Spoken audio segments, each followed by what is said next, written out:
It was never love. It was arrangement, an ancient blood-packed dress in lace and gold. The great cathedral at Black Barrow Hollow stood like a mausoleum dressed for a wedding.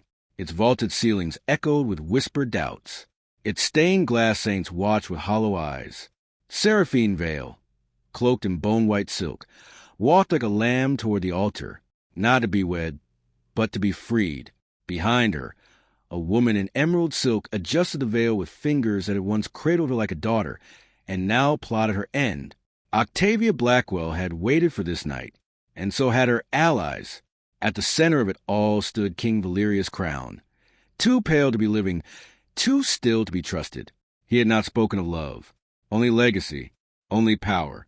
And as the poisoned toast passed from mother to daughter, the silence was a scream. When Seraphine collapsed, the guests panicked, but the king did not move. He watched her die, because death to him was not an end. It was an invitation. She was not born afraid. That part came later. In the earliest years, Seraphine Vale had known warmth. Her mother's voice, soft and musical, lingered in her dreams like the scent of jasmine in the manor gardens. Her father's laughter had once echoed to the halls like sunlight cutting through stained glass. Back then, the Vale estate was alive, with music, with light, with love. But love was a fragile thing, and death was patient. They said it was fever that took them, a cruel, wasting sickness that struck without warning and left Seraphine orphaned before her 7th winter. The doctors were baffled. The servants whispered of something else, of strange symbols carved beneath her father's bedpost, of blood that stayed too red for too long. And always, there was a name no one dared speak above a whisper: Crown. Octavia arrived before the bodies were cold. She didn't cry at the funeral. She smiled like a woman who had just closed a lucrative deal. At first, Seraphine tried to love her. She obeyed. She sat straight at every supper, folded her hands in every prayer, curtsied with perfect grace. But Octavia only praised silence. She admired stillness. Seraphine learned that too much laughter invited punishment, that tears were seen as weakness, that disobedience, even in thought, could be read in the eyes. So she became what was expected. By 15, she wore silence like a second skin. By 17, she no longer looked anyone in the eye. She had been groomed for one purpose: obedience. The perfect doll in a house of secrets. Her dresses were stitched with spider silk lace. Her books were censored, her letters intercepted. The few friends she made were quickly dismissed from the staff or sent away to better appointments. One girl, Lilia Rowan, stayed longer than most, a housemaid's daughter with a crooked smile and questions that made Seraphine feel awake. But even Lilia disappeared after asking the wrong question about the cellar doors that never opened and the soundless footsteps echoing at midnight. The house was full of rules. Never open windows after dusk. Never cross the east wing alone. Never ask what lies beneath the rose chapel. And always, always accept what is given. It was on the eve of her 19th birthday when Octavia entered Seraphine's room in a gown of emerald silk and triumph in her smile. "You'll be a queen," she said. No preamble, no warmth. Seraphine had been brushing her hair, the silver comb pausing mid-stroke. "To whom?" she asked softly, though her voice already knew the answer. Octavia crossed the room like a woman unveiling a portrait, proud and deadly. "To a king who does not ask twice. His emissary arrives tomorrow. You will greet him with grace." There was something in her tone, something that chilled the blood. Not pride, not excitement. Relief, as if some long-due transaction had finally cleared. As if Seraphine had always been meant for this. And in that moment, beneath the weight of her stepmother's gaze, Seraphine understood two things. This was not a marriage. It was a sentence. He arrived at twilight. The wind died just before his carriage passed through the Vale gates, as if the earth itself were holding its breath. Not a dog barked. Not a bird stirred. The horses, black and gleaming like wood obsidian, made no sound on the cobblestones. Even the torches lining the manor's front steps sputtered low, as if in mourning. Seraphine stood behind the drawing-room curtains, her breath fogging the cold glass. The carriage door did not open immediately. Instead, the air around it seemed to darken. not with shadow, but with gravity. The very space bent, as if reality had thinned to accommodate something heavier, older, and less forgiving. Then he stepped out, tall, still, dressed in formal black, every fold and seemed too perfect to be the work of mortal hands. His hair, ink-dark and tied back, gleamed faintly beneath the dying sun. And his eyes, gods, his eyes, they were red, not glowing, not bloodshot, just red, like garnet under frost, like something that had forgotten what color the sky once was. He didn't look around, didn't glance at the estate. He simply walked forward, as if the world should rearrange itself in his path. Octavia was already waiting on the steps, her posture perfect, her face arranged into something between reverence and calculation. She bowed. Seraphine's stomach turned. She was summoned to the parlor only once he was seated. A servant opened the door for her, and the scent of old parchment and iron hit her like a wall. Valerius' crown did not rise. He didn't smile. His eyes locked onto hers with the intensity of someone memorizing prey. "Miss Vale," he said. His voice was low, not gravel but deep, as though it resonated from some cathedral buried beneath the earth. "You are acceptable." That was all. She curtsied, heart pounding. "Your Grace." He studied her, expression unreadable. "I have reviewed the bloodline. The terms are in order. The wedding shall proceed on the night of the winter moon. Not would you like to marry me? Not even do you understand the terms? Only it shall proceed." Seraphine dared to glance at Octavia, who stood by the hearth like a painting, unmoving. Her stepmother's hands were clasped, not in delight, but in discipline. Her lips pressed into a line. Waiting, watching, Valerius reached into his coat and produced a scroll sealed in black wax. Without looking at Seraphine, he placed it on the table between them. "Your dowry is irrelevant," he said, almost bored. "What matters is the lineage. The binding will be done by blood." Seraphine's skin went cold. "Binding?" He looked at her then, truly looked. The air in the room shifted, like the pressure before a thunderclap. Something vast and ancient stirred behind those red eyes. "You will be mine, Seraphine Vale, entirely. Your body, your will, your soul." There was no malice in his voice, no lust, no gentleness, only certainty. She wanted to speak, to say no, to run, but Octavia's hand closed over her shoulder like a claw, silent and heavy. Valerius stood, finally, and though he made no sound as he moved, the room seemed to lean away from him, as though repelled by something too immense to bear. "I do not require affection," he said. "I require obedience. If you give me that, you will be kept, federal adorned. If you do not, well, I've had others." He turned without waiting for her response, his cloak sweeping the air like smoke trailing a torch. Within moments, he was gone. The silence he left behind was not peaceful. It was suffocating. Seraphine remained frozen in place, staring at the untouched scroll on the table. A bloodline, a binding, a wedding on the winter moon. She was not asked. She was claimed. The frost came early that year. It crept into the cracks of the manor long, before winter was due, lacing the windows with veins of white, and silencing the garden fountains with sheets of brittle ice. The staff whispered about cursed winds and omens, their voices thin behind closed doors. Seraphine heard them. She heard everything now. The silence of the house wasn't still anymore. It throbbed, like a wound beneath the surface of marble floors and candlelit halls. The scroll remained unopened. She kept in the drawer, beneath her mirror, sealed in black wax, untouched. Every time she reached for it, something inside her recoiled. She didn't need to read it to understand. The truth had been in Valerius's eyes, and in the way Octavia had refused to meet hers since his departure. 3 days after the king's visit, Seraphine found a note slipped beneath her chamber door. It was folded into a star, just like the ones Lilia used to make when they were younger and foolish enough to dream. No name, just 4 words inked in a rushed, slanted hand. "Meet me by dusk." She went. Of course she went. The greenhouse had long since been declared off-limits. But Seraphine remembered the hidden entrance, the warped panel near the west corridor where the old was split and the ivy grew too thick. She slipped through it like a secret, her slippers soundless on stone. Lilia was waiting. Her cloak was too thin, her cheeks wind-bitten, but her eyes burned with the same fire they always had, fierce, searching, unafraid. She looked thinner, sharper, like she'd been living on edges and scraps. But she smiled when she saw Seraphine, and for a moment, the girl who once dared to laugh in Octavia's halls flickered back to life.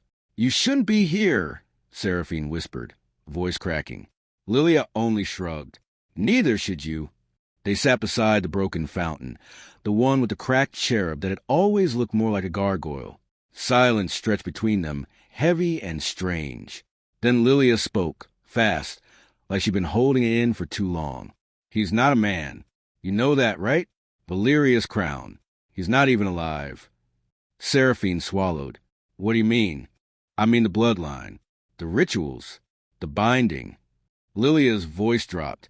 "They say he was born before the plague, before the old wars, that he drinks from the blood of kings and never ages, that he doesn't take wives. He makes vessels." Seraphine's hands curled into fists in her lap.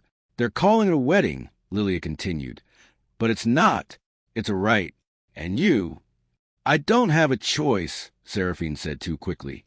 It sounded like something she'd been taught to say, something she was still trying to believe. Lilia grabbed her hand. "Yes, you do.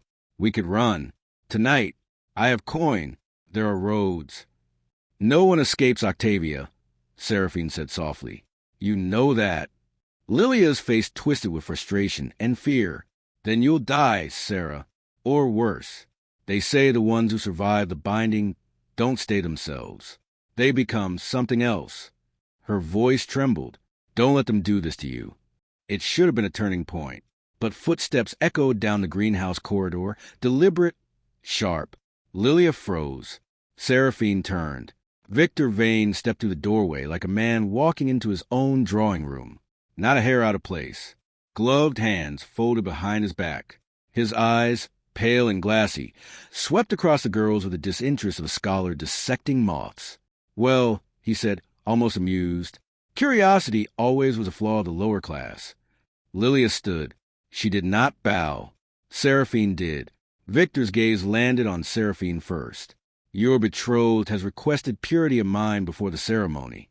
He does not tolerate contamination." Then to Lilia, "Which makes you a risk." Seraphine's heart stuttered. "Please." She didn't. Victor raised one finger. "She's already spoken," he said coldly, "and she will not speak again." 2 guards stepped in behind him, silent as shadows. Lilia didn't fight. She looked at Seraphine, just once, and nodded. It wasn't blame in her eyes. It was a farewell. By morning, Lilia Rowan was gone. No one spoke her name. Her room was emptied. Her boots remained by the back door for a day, then vanished. Seraphine searched for days after that. Secretly, desperately, she asked the kitchen maids, the stable hands. No one had seen anything. No one wanted to. And when she returned to her room that evening, the black wax scroll had been moved. Not opened, not broken. Just shifted, as if reminding her, "You are not alone. You are already his." The bells began at dawn. Not the joyous peal of celebration, but a slow, tolling rhythm that echoed through the valley like a warning no one heeded. Each chime seemed to press against Seraphine's chest, counting something down. She lay still as servants moved around her, fastening silk, lacing corsets, smoothing ivory fabric over skin that felt too cold for a bride. No mirror was brought to her. Octavia had decided it was unnecessary. The dress was old, far older than the manor itself, woven with threads so pale it almost shimmered blue beneath candlelight. As it was lowered over her shoulders, Seraphine felt its weight settle like a shroud. Tiny symbols were stitched along the hem, elegant and unfamiliar, curling like thorns around roses. She recognized none of them, but her skin prickled all the same. Outside, carriages arrived one by one, nobles from distant houses, lords who whispered behind gloved hands, women dressed in black and crimson, their smiles too sharp, their eyes too bright. They filled the cathedral with murmurs and perfume and unease. No laughter lingered long. Every sound seemed swallowed by the towering stone and the stained glass, saints staring down in judgment. At the altar, King Valerius' crown waited. He wore no crown, no jewels, only black, immaculate, severe. He stood perfectly still, hands clasped behind his back, gaze fixed forward. He did not look at Seraphine as she approached, not until she reached his side. When he did, her breath caught. His eyes were darker than she remembered, deeper, as if something had been fed since last they met. She felt exposed beneath his gaze, peeled open without a touch. The vows were spoken around her, ancient words recited by a trembling officiant. Seraphine repeated them unprompted, her voice distant, hollow. She barely felt the ring slide onto her finger, cold metal biting into skin. When it was done, the crowd exhaled as one. Then came the feast. Gold-lined tables groaned beneath the weight of food no one ate. Music played, thin and strained. Servants poured wine into crystal goblets that caught the light and fractured it into rainbows. Seraphine sat beside Valerius, untouched by him, untouched by comfort. Octavia rose from her seat. She looked radiant, triumphant. Emerald silk clung to her frame, the color vivid against the pale stone and dim candles. She lifted her goblet, crystal clear, liquid inside glinting like liquid rubies. "A toast," she said, voice warm, carrying easily through the hall, "to new beginnings, to duty fulfilled, to a union that will strengthen us all." Her eyes found Seraphine's. They lingered there. The goblet was placed into Seraphine's hands. For a moment, just one, the world narrowed to the weight of the glass, the faint scent rising from it. Bitter, metallic, wrong. Her heart hammered. Lilia's voice echoed in her mind. "Don't let them do this to you." Refusing would mean chaos, disgrace, punishment. Obedience had always been safer. She drank. The pain was immediate. Fire tore down her throat, sharp and unforgiving. Her breath caught, lungs seizing as if clenched by iron. The goblet slipped from her fingers and shattered against the stone floor. Gasps rippled through the hall. Seraphine tried to stand. Her legs failed. The world tilted violently, colors bleeding into one another. She tasted blood. The pain spread, devouring her from the inside out, relentless and precise. She fell. Screams followed. Chairs scraped back. Someone shouted for a healer. Octavia did not move. She stood perfectly still, watching, a smile curving her lips, small, satisfied, irreversible. Seraphine's vision blurred, darkened. The ceiling swam above her. Breath came in ragged, broken gasps. Each one felt thinner than the last. Through the chaos, Valerius finally moved. He knelt beside her, his presence blotting out the light. The noise of the hall seemed to fade, muffled, distant. His face hovered above hers, calm and intent. No alarm, no regret. He leaned close, his lips near her ear. "Let it work," he whispered, and then the darkness took her. Her heartbeat faltered once, then again. The echoes of shattered crystal still rang against the cathedral stone, but no one moved to sweep it up. The guests had risen in a wave of panic. Noble women clutched at their pearls. Lords shouted for their guards. Servants hovered uncertainly at the edges, waiting for command. But none came. Seraphine's body lay crumpled on the steps of the high table. Her wedding gown pooled like spilled milk around her, already stained where blood had touched her lips. Her limbs twitched, small, pathetic, the dying spasms of something fading too fast. Octavia did nothing. She held her goblet as though still mid-toast, unmoved by the screaming around her, the same satisfied curve of her lips, the calm of a woman who had seen her plan completed to the letter. And Valerius, the groom, the king, the husband, stood still as stone. His gaze never left Seraphine. Even as chaos spread like rot through cathedral, a lady fainting near the altar, a duke demanding the guards restrain the poisoner, whispers hissing the word murder. He remained silent, observing, calculating, waiting. A trembling servant rushed toward her. Valerius raised one hand. Slowly, the boy stopped mid-step, eyes wide, breath caught. "No one touches the bride," Valerius said. Quietly, clearly, and like that, the room obeyed. He moved then, unhurried, descending the dais where they had just exchanged vows. His footsteps were the only sound now. Even the music had died. Guests parted for him like a tide around a shipwreck. He knelt beside her. The hem of his coat brushed the blood trailing from the corner of her mouth. His gloved hand reached forward and rested lightly against her throat. Feeling for breath he knew would not return. "She is not dead," he murmured. Not to the crowd. Not even Octavia. But to the thing stirring just beneath her skin. "Not yet." From beneath his cloak, he withdrew a blade, slender, curved, old, older than the cathedral, older than memory. It gleamed faintly in the candlelight, not silver, not iron, something darker. He held above her, murmuring in a tongue that cracked the air like dried leaves underfoot. The words were ancient, unrecognizable, not spell work, but command. A language not spoken, but enforced. The blade sliced cleanly across his palm. Blood welled instantly, thick and impossibly dark, like wine left to rot. He turned his hand and let it fall. One drop, two, onto Seraphine's parted lips. A tremor ran through her body. Gasps rose from the crowd. Octavia's smile faltered. Valerius leaned closer, his voice like distant thunder. "She is mine by vow, by blood, by right." He reached into the inner lining of his coat and drew forth a chain, thin and black, looped around a single red gem the size of a child's eye. It pulsed faintly. When he held it above her chest, the gem flickered, and Seraphine's spine arched sharply off the stone. Her eyes flew open, but they saw nothing. They were white, pupilless, blazing with unnatural light. Her mouth opened in a silent scream. And still, Valerius continued to write. "The heart breaks," he intoned, "and is made anew. The breath ends and is taken back. Let the veil lift. Let the blood bind."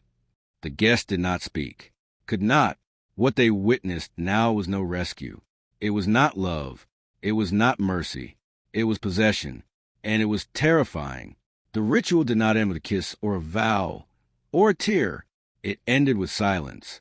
Her body collapsed once more, limp, spent, but the color in her cheeks had shifted. No longer pale with death. Now, something darker pulsed beneath her skin, just under the surface. Valerius stood, his blood-slicked palm clenched. He turned to the crowd, voice cold as iron. "The bride is resting." And not one soul in that cathedral dared say otherwise. There was no light, no tunnel, no voices calling her home. Only the slow unraveling of self, as though her name, her body, her memories were threads being pulled from the loom one by one. Seraphine floated, not above her body, not below, just elsewhere.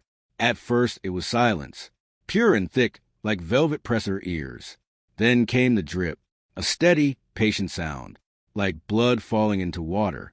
She turned, or thought she did, and the world shifted. The stone floor of the cathedral was gone. In its place, a mirror of water, endless and still, stained dark crimson. Her bare feet hovered just above it. Ripples formed where none should. Every breath she didn't take echoed for miles. Then flashes. A teacup shattered against the hearth. Her mother's laughter, high and distant, the way it sounded in dreams. Lilia's voice whispering run in a garden that no longer bloomed. Her own face, younger, softer, pressed against the glass of the east wing, watching the stars, unaware they were watching back. Another ripple, and suddenly blood was everywhere. It dripped from the roses in her mother's garden. It ran down the walls of her nursery. It seeped through the cracks in the cathedral's ceiling, warm and sweet, raining over her open hands. But she wasn't afraid. Not anymore. The blood no longer screamed danger. It whispered belonging. A shadow moved behind her. She didn't turn. She didn't need to. "I see you," came the voice, not in her ears, but through her, cold and slow, like watered-down marble. Valerius. She knew it the way one knows thunder before it breaks.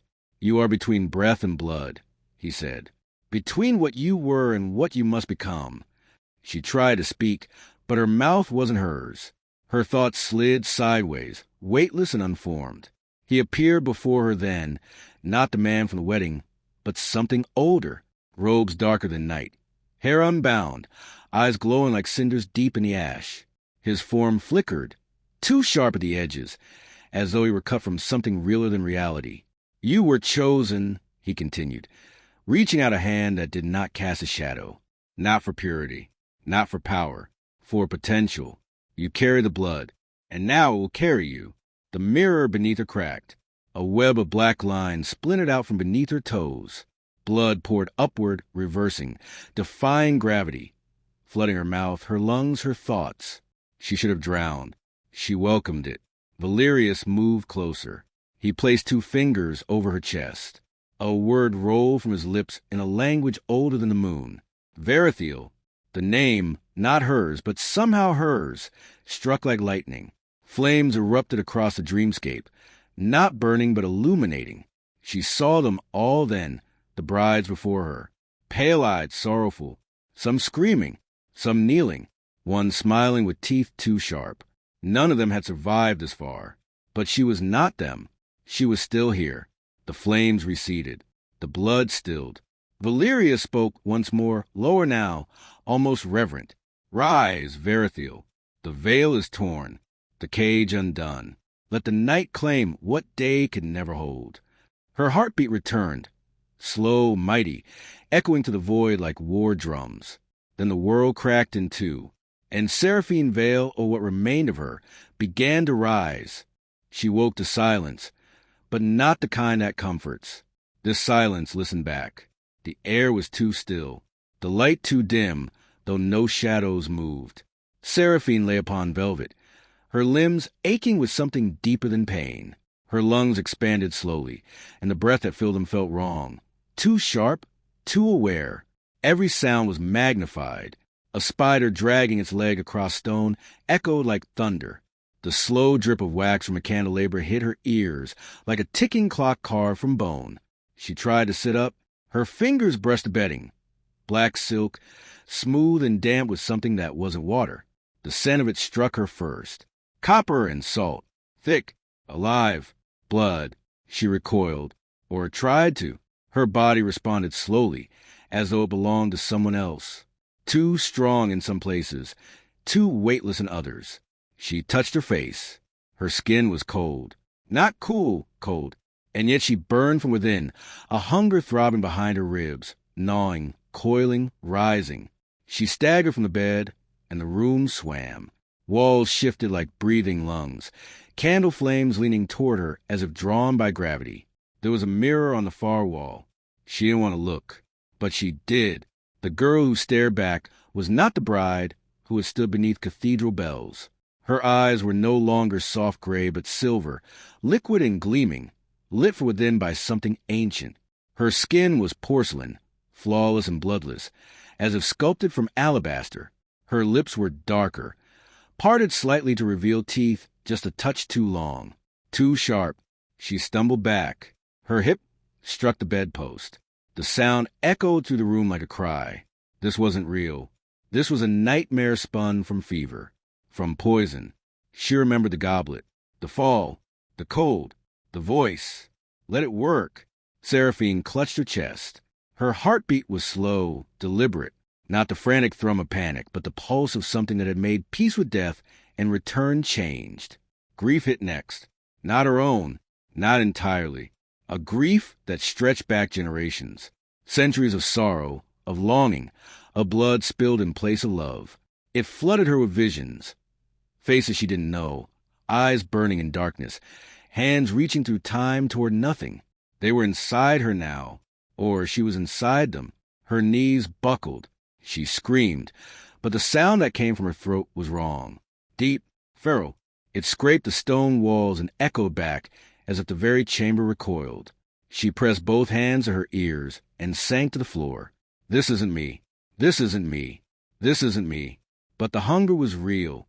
It pulsed through her like second breath. Her mouth watered at the scent of blood. The faintest trace, old and stale, on the edge of her senses. And beneath the horror, beneath the panic, beneath the mourning of all she was, there was another feeling. Power. It shimmered just beneath her skin, coiling around her spine, waiting for permission to rise. Not rage, not revenge. Something deeper. A knowing. A terrible, aching clarity. She crawled toward the mirror, dragged herself upright, and stared at the creature she had become. Tears filled her eyes, but they did not fall. "I'm still here," she whispered. And for the first time, the thing in the mirror nodded. Victor moved quickly after the collapse. The court was still dazed, the whisper still bleeding through every corridor. Murder, ritual, madness. And yet already, his men were in place. The cathedral had been emptied. The king was absent, and Seraphine Vale, so the guards claimed, had been taken away for healing rites. No one questioned it aloud. They feared the answer too much. Victor thrived in such silence. He stood now in the throne chamber, hands clasped behind his back, the light of the storm-glass windows casting him in hues of bruised gold. Behind him, Octavia stood in the crook of the room's shadowed column, her emerald dress like moss grown over stone. She had not spoken since the toast. Her victory should have been complete, but there was something wrong in the quiet, in the unfinished feeling of it all. "She's dead," Victor said, not turning. "Let that fact anchor your nerves." Octavia's mouth tightened. "You saw what he did." "I saw theatrics. Smoke and blood. Theatrics do not inherit power." He stepped forward, eyes fixed on the twin thrones, one carved of bone-white marble, the other obsidian veined with crimson. Valerius had never sat on either. He preferred the shadows, the stares, the cold. But Victor would. "Tonight," he continued, "we gather the court. We declare the king unfit, absent, dangerous. The bride is gone, the bloodline in question. I make the case. You second it. The lords fall in line, if not willingly." He paused, smiled faintly, then through persuasion. Behind him, the chamber doors groaned. Both turned. Seraphine stood in the threshold. Her gown hung in tatters, her skin pale as wax, her hair loosed and dripping from some unseen rain. And her eyes, those eyes were wrong. Not human, not grieving, not afraid. Victor inhaled slowly. Impossible. Seraphine stepped forward. Each movement was graceful, precise, like a doll come to life, but one filled not with innocence, but ancient weight. The air seemed to bend around her. Candles guttered. The temperature dropped. "Step aside," Victor said, though the command cracked at the edges. "You are not well." Seraphine's voice was calm, hollow. "I am what you made me." Octavia moved for first time, stepping between them. "Seraphine, sweetheart, listen to me. You've been hurt. You've been confused. What you saw, it was part of the rite. You've been changed, yes, but we can—" Seraphine looked at her. That was all. Just one look, and Octavia fell silent. Victor reached for the hilt at his hip. Not a sword. He didn't believe in blades. It was a thin rod of silver, engraved with protective symbols and ancient wards. A gift from the old clergy, meant for beasts in fine gowns. He raised it. Seraphine vanished. No sound, no blur. One moment she stood before him. The next, her hand was around his throat, lifting him from the floor as though he weighed nothing. He choked, dropping the rod. It clattered uselessly to the stone. Octavia screamed. Seraphine's voice was ice. "You wanted a vessel, a throne to fill, but I am not hollow. I am not yours." Her fangs descended, not with ceremony, not with seduction, with hunger. Victor's scream was short. Blood painted the stone in a single, sweeping arc. When Seraphine turned, Octavia had collapsed to her knees, shaking, her lipstick smeared, her illusion broken. "Please," she whispered. "Please. I did it for you." Seraphine walked to her slowly, each step echoing like a tolling bell. "You taught me to obey," she said softly. "And now you will kneel." Octavia obeyed, and Seraphine leaned in, close enough to whisper, "I forgive you." Then her mouth opened. The throne room reeked of blood, warm copper-sweet, thick in the air.